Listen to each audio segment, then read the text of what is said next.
अगर मैं राजनीति में नहीं होता तो मैं आर्मी में जाता, और आर्मी में जाने की बात एक जवान व्यक्ति ही कर सकता है।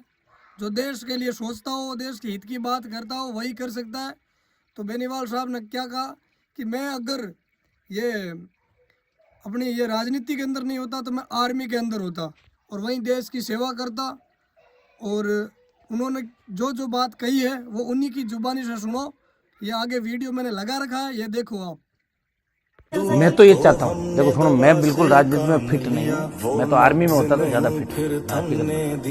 मैं अकेला लड़ रहा हूँ, मेरे साथ मुझे साथी नहीं मिल रहे। अब मुझे मेरे जैसे नेता नहीं मिल रहे हैं। मैं तो राजनीति से भी अगर ज़्यादा फिट अगर किसी चीज़ में होता तो मैं आर्मी के अंदर होता। अभी आप खुद देखो, इनके संघर्षों को देखो कि ये भाई मान के चलो कि इनके संघर्षों को देखते हुए तो यही लग रहा है कि ये राजनीति के अंदर इतने फिट है। तो इनका कहना क्या है कि अगर मैं राजनीति में नहीं होता तो मैं इससे ज़्यादा फिट होता। और इनका कहना क्या है कि कोई गरीब आदमी थाने जाए तो उसकी थानेदार इज्जत करे, ना कि उसकी इज्जत को कोई ठेस पहुँचे। ऐसी बात कहने वाले नेता बहुत कम मिलते हैं। और ये आगे भी देखो क्या बात कह रहे हैं, एक बार सुनो। तलाश कर रहा हूँ कि काश हर जिले में एक आदमी हो जाए ना, तो आम आदमी गरीब आदमी का इस तरह शोषण नहीं हो। थाने तहसील के अंदर गरीब आदमी जब जाए तो थानेदार तहसीलदार उसको आराम से बिठा के उसकी इज्जत करे, उसके मान सम्मान को ठेस नहीं लगे। ऐसी व्यवस्था हनुमान बेनीवाल राजस्थान का।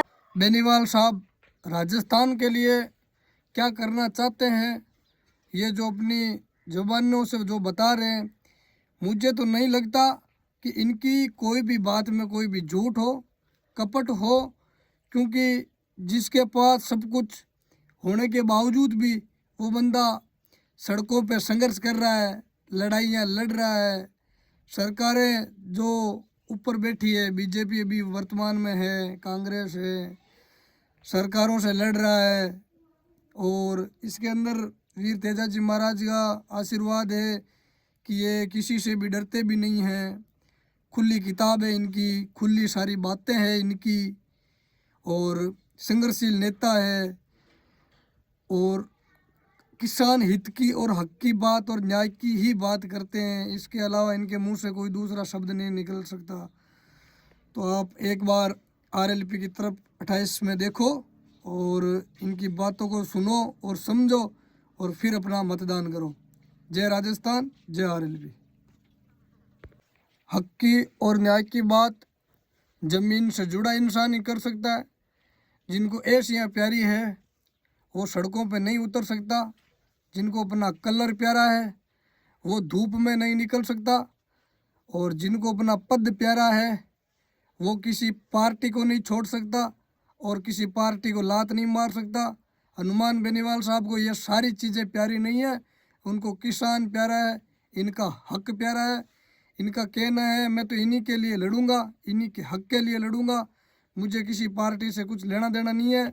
और इनकी हक की जब भी बात आएगी तो मैं खुल के लड़ूंगा। तो हमारा भी फर्ज बनता है इन्हें मायूस ना होने दे। राम राम साहब।